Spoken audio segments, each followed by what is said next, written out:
Assalamualaikum warahmatullahi wabarakatuh. Selamat pagi teman-teman. Semoga teman-teman dalam keadaan sehat walafiat dan tetap terus semangat belajar ya. Nah, ini pada kesempatan kali ini kita akan membahas materi mengenai penerapan fungsi trigonometri untuk bagian selanjutnya. Nah, ini tentang selang kemonotonan, nilai maksimum, nilai minimum, titik belok, garis singgung, dan selang kecekungan dari fungsi trigonometri. Ini di mata pelajaran matematika peminatan kelas 12 MIPA dengan gurunya adalah saya, Pak Ferdi.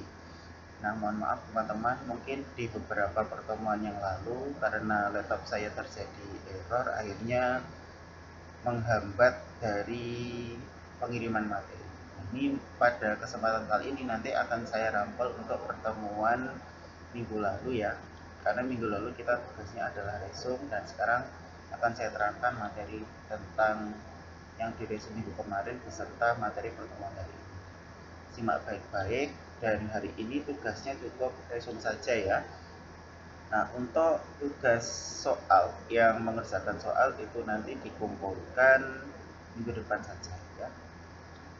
Oke, kita lanjutkan lagi di slide selanjutnya. Yang pertama adalah mengenai selang kemonotonan fungsi trigonometri. Nah, ini coba teman-teman perhatikan. Misalkan fx berupa fungsi kontinu pada interval a, b. Di sini ini merupakan penulisan selang tertutup ya teman-teman, karena untuk a dan b ini itu kan termasuk dalam interval tersebut. Nah, bentuk selang ini atau interval ini bisa kita tuliskan dalam bentuk lain. Mungkin teman-teman lebih akrab atau lebih sering menjumpai bentuk intervalnya mungkin seperti ini. Saya gambarkan dulu. Nah, misalnya ini ada suatu interval ya. Nah, ini kan biasanya teman-teman menyajikan dalam bentuk grafik ya. Nah, kemudian karena di sini A termasuk dari bagian intervalnya, maka kan bulatannya adalah bulatan yang penuh gitu ya. Ini misalkan ini adalah nilai dari A, kemudian B itu juga masuk ke dalam intervalnya. Nah, ini adalah nilai dari B. Nah, kemudian nanti yang di R itu adalah di bagian tengah sini. Nah, ini adalah bentuk lain dari penulisan selang tertutup dari A, B ini ya. Nah, terus kemudian misalkan pula X1 dan X2 terletak di dalam interval A, B. Jadi terletak di dalamnya sini. Kemudian memenuhi nilai A kurang dari X1, kurang dari X2, dan kurang dari B. Nah, jadi kalau misalkan kita gambarkan dalam bentuk grafik ini, misalnya saja, nah, nilai dari X1 itu kan kurang dari X2, berarti posisinya berada di sini. Nah, ini misalkan ada X1, kemudian di sini ada X2. Jadi gitu ya, kalau misalkan penulisannya itu disajikan dalam bentuk interval. Nah, kemudian fungsi f itu dikatakan naik. Nah, naik itu jika nilai dari f1 kurang dari fx2 ya. Ini fx1 kurang dari fx2. Nah, ini tandanya adalah kurang dari.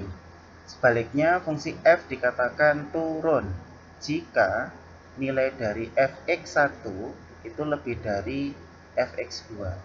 Nah, terus kemudian untuk menentukan selang kemonotonannya ini ya, ini kita bisa menggunakan turunan pertama dari fungsi trigonometri. Nah, ini dengan turunan pertama fungsi f akan diketahui apakah fungsi f ini naik atau turun di interval a, b. Nah, sekarang bisa kita perhatikan pada gambar. Kalau misalkan fungsi itu naik, kalau dari gambar ini kan terlihat dia itu berangkat dari bawah menuju ke atas ya, dari gambar kurva atau grafiknya ini ya. Nah, maka dikatakan fungsi tersebut adalah fungsi naik. Nah, ini kan arahnya naik ya. Kemudian kita lihat pada gambar yang kedua. Nah, ini kan memenuhi dari definisi tadi. Misalnya di sini kan mulainya dari kiri atas. Nah, ini ke kanan bawah. Ya. maka fungsinya ini adalah fungsi turun ya. Itu. Nah, terus dia memenuhi syarat teman-teman. Jadi kalau misalkan f aksen x itu lebih dari 0, maka fungsi itu adalah naik ya. Nah, ini fungsinya adalah naik. Kalau misalkan dia adalah lebih dari 0. Kalau misalkan f aksen x itu kurang dari 0, maka fungsinya itu pasti turun ya di sini. Nah, fungsi f-nya itu pasti turun. Kemudian kalau misalkan f aksen x itu sama dengan 0, dia dalam kondisi tidak naik juga tidak turun.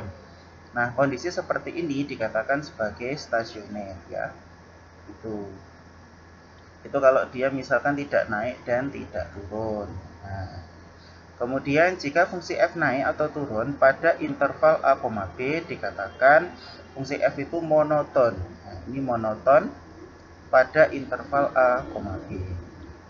Jadi seperti itu ya. Nah, untuk contoh soalnya akan saya jelaskan pada bagian yang belakang. Nah, ini berarti pada bagian ini cukup sekian dulu ya. Nah, nanti jika ada pertanyaan bisa disampaikan ke grup WhatsApp, ke grup Google Classroom maupun via Japri. Jadi bisa tanya ke saya. Terima kasih. Wassalamualaikum warahmatullahi wabarakatuh.